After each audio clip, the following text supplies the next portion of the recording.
Every time I pull my hair, was any out of fear that you'll find me ugly and one day you'll disappear? 'Cause what's the point of crying? It was never even enough. Did you ever want me? Was I ever good enough?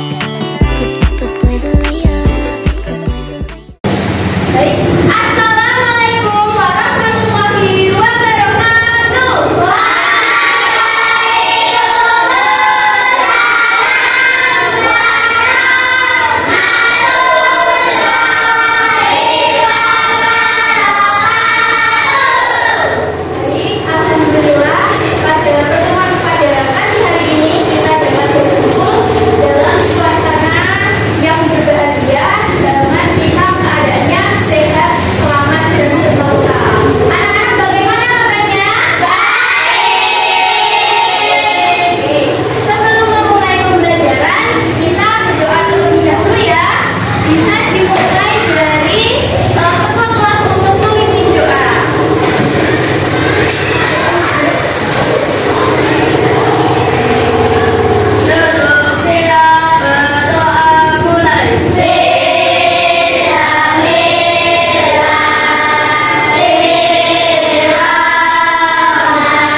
Apakah Indonesia mengakui land bridge Tiongkok?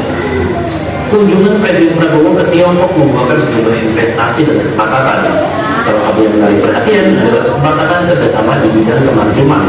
Bagaimana tidak, dalam naskah pernyataan bersama yang dirilis September kemarin itu, ada satu poin yang menyetujui pengembangan bersama di wilayah Laut Cina Selatan, di mana disebutkan bahwa Tiongkok dan Indonesia punya klaim wilayah yang tumpang tindih.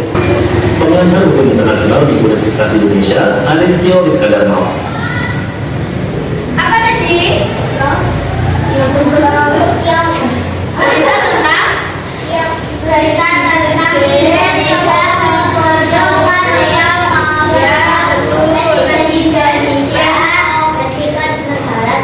Presiden Indonesia sekarang siapa?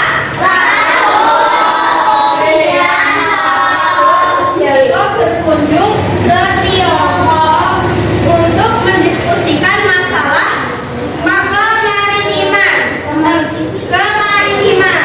Oke. Tadi di kemaritiman disebutkan bahwa Cina mengklaim wilayah yang masih berada dalam wilayah Indonesia. Kalian tahu mengklaim? Mengklaim itu seperti mengakui wilayahnya. Seharusnya wilayahnya Indonesia, tapi diakui oleh Cina. Nah, jadi kunjungan Pak Prabowo ke Cina adalah membahas tentang Nine Days Land yang diakui oleh Cina. Nah, apa sih Nine Days Land itu? Nah, ini kalian bisa lihat.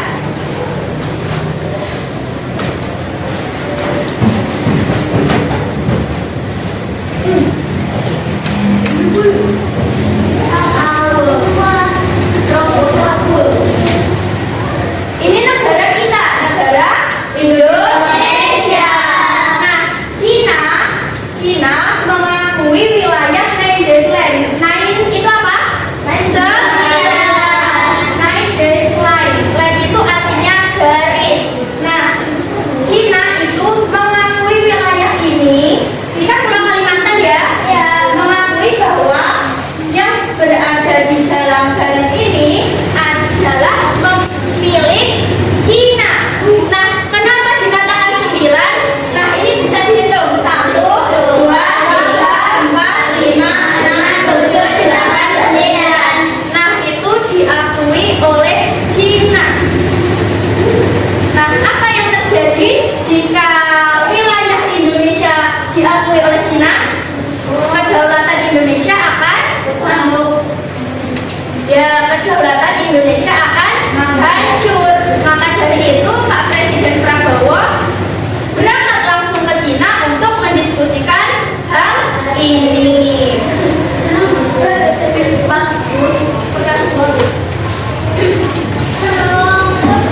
Itu tadi masalah kemaritiman atau masalah yang berkaitan dengan laut atau perairan di Indonesia.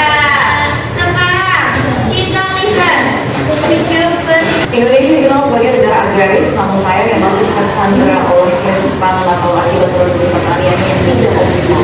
Produktivitas pertanian ini terus stagnan, salah satu dari dipicu oleh berkurangnya jumlah petani. Para petani berdasarkan hasil survei Jakarta hanya. apa yang kalian bisa dapatkan dari video berita yang telah Ibu putar?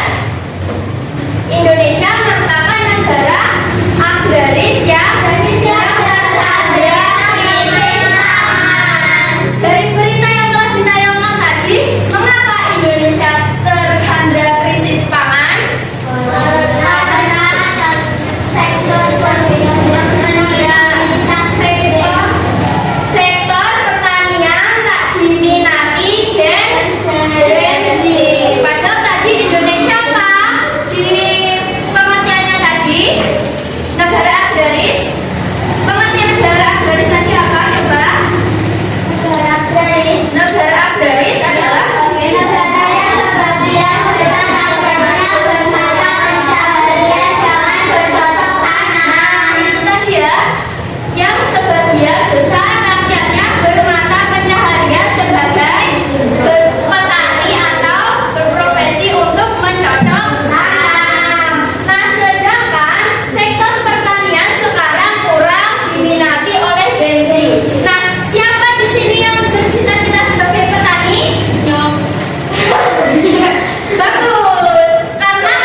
Mari